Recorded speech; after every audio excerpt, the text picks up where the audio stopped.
Vidéo pour les clients qui me demandent souvent des infos sur les variateurs, les autotransfos. Alors les variateurs, variateurs de hotte, de cuisine professionnelle, c'est celui du milieu. Alors on a un bouton pour la lumière de la hotte et on a un bouton marche-arrêt et on a le variateur. Donc ça c'est des appareils qui sont en monophasé.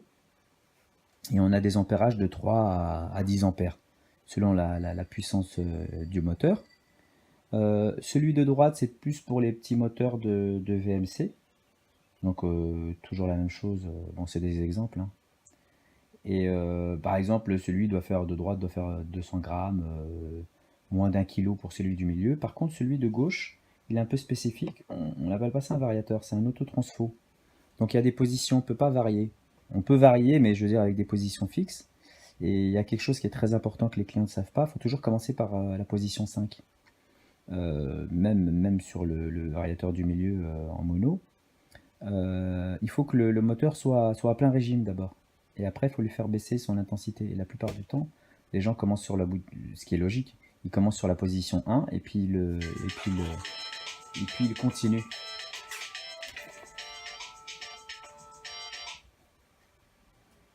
Excusez-moi, j'ai eu un appel.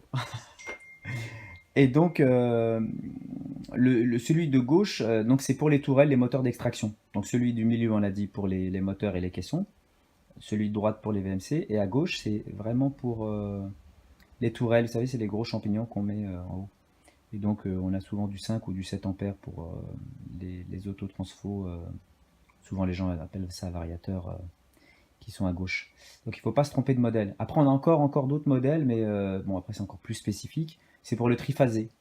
Donc en triphasé, on a des variateurs de fréquence, parce qu'en fin de compte, comme la puissance est énorme en triphasé, c'est le variateur de fréquence qui va régler la fréquence, qui va si vous voulez, calculer l'intensité pour pas fragiliser le moteur. Bon, ça c'est encore plus spécifique, mais en gros, la plupart des gens passent en monophasé, puisque c'est beaucoup moins cher. Les variateurs en monophasé, on est 200 à 250 euros maximum. En autotransfo, on a 250 euros, 300 euros. Et par contre, en variateur de fréquence, on est tout de suite à 500, 600, 700 euros, etc. Donc voilà, juste l'explication pour pas se tromper de variateur, parce qu'il y a beaucoup de clients qui ne commandent pas le bon variateur, le bon autotransfo, on va dire. Après, pour tout ce qui est schéma de câblage, là, il faut vraiment passer par un électricien, parce que vous pouvez griller le moteur ou le variateur ou l'autotransfo si c'est mal branché.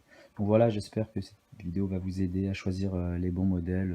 Après, c'est vrai que chaque marque est différente selon le modèle, et pour certains moteurs, il vaut mieux prendre telle ou telle marque, mais là, bon, il faut être un petit peu plus spécialisé. Mais en gros, vous savez que le variateur du milieu, c'est celui-là qui est le plus connu, puisque la plupart des gens ont un variateur, ont un moteur plutôt dans la haute.